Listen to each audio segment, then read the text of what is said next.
Don't do this.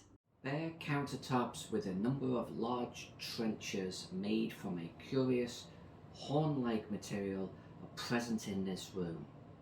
Along one wall is a bench with 8 metal boxes resting atop it.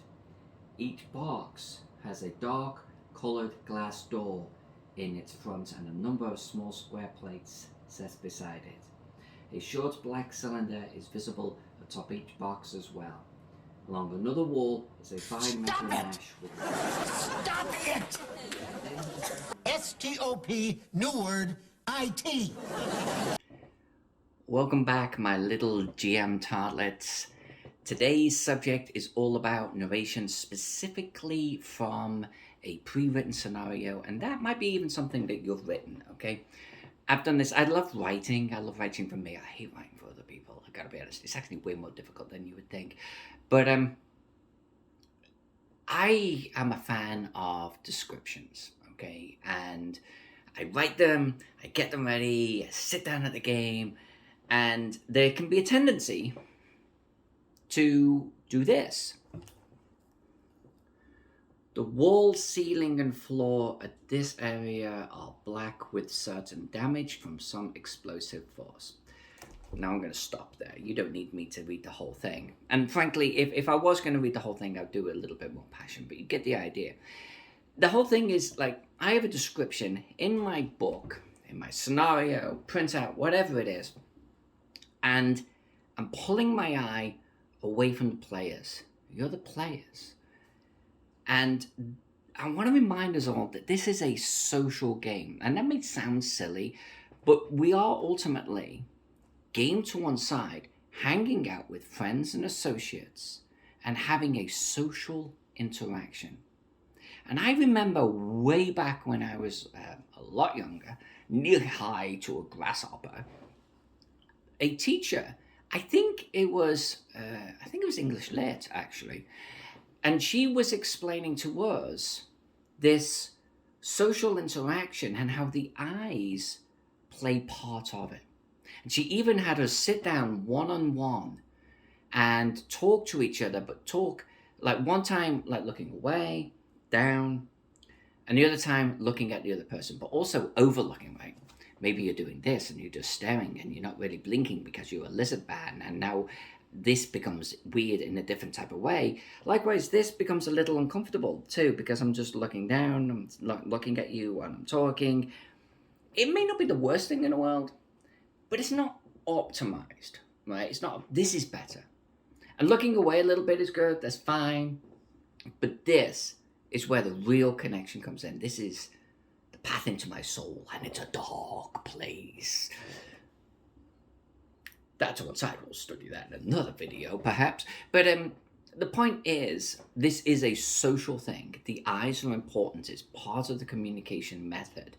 And if you were going to spend your time looking down at your book, worse if it's on your lap, right? But if you're looking down at your book, reading from the book like it's some kind of English literature class, remember those sessions? Teacher, Faden, stand up and read the next page. Class, we're not doing that. We're playing a game. It's meant to be fun. You're meant to be invoking energy into your game, right? Look at my last video if you haven't watched that already. So the question becomes, how can I possibly get what's written on the page here out to you without doing this and just reading it verbatim? Well, there's a couple of tips that I want to give you on this. First and foremost, obviously, the first thing is read it through first. That's the obvious one, right? Have a sense of what's in there. Second, feel free to deviate from the script. And I cannot underscore that enough. If you know the sense of what a room is about, or location, you don't need to read it word for word. You give your interpretation of what you remember and what you want your players to know. Remember, they don't know what you don't know. You can make up anything you want. As long as it's within the spirit of the scenario, you're good. If it's not, you're going to start to struggle a little bit more later on, bringing it all back into place. But you can ad-lib it completely if you wanted. But that's not what this is about. That will be a future video. So, if I know Area 8, broken doors, and I have a general sense for what it's about, I don't need to look at the book too much. Let me give you an example. You go into a room beyond, and it is clear that there's been an explosion in here. There is a twisted cylindrical metal shape in the center, and the whole room is covered with soot. The force of the blast seems to have broken the door directly opposite you, and it is now bent at an odd angle, with a bright light beyond streaming into the room.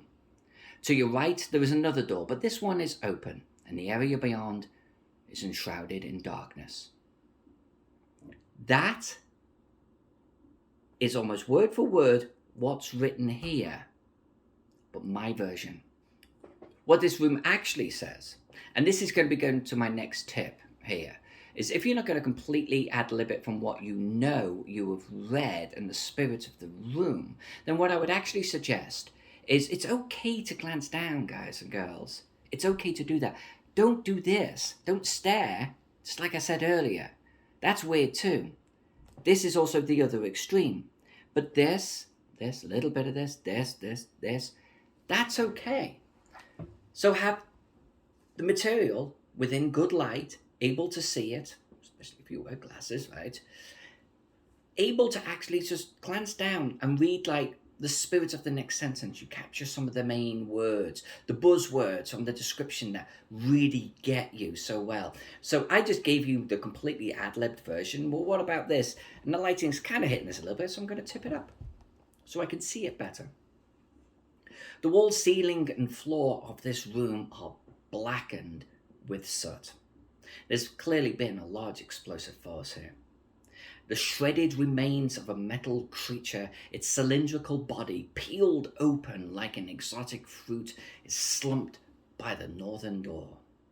The damage has bent that door back at a weird angle, and light streams in from beyond. There is another door on the east. This one is open, and beyond is a darkened room. Now, the difference between those two readings is probably slight. The actual words differ.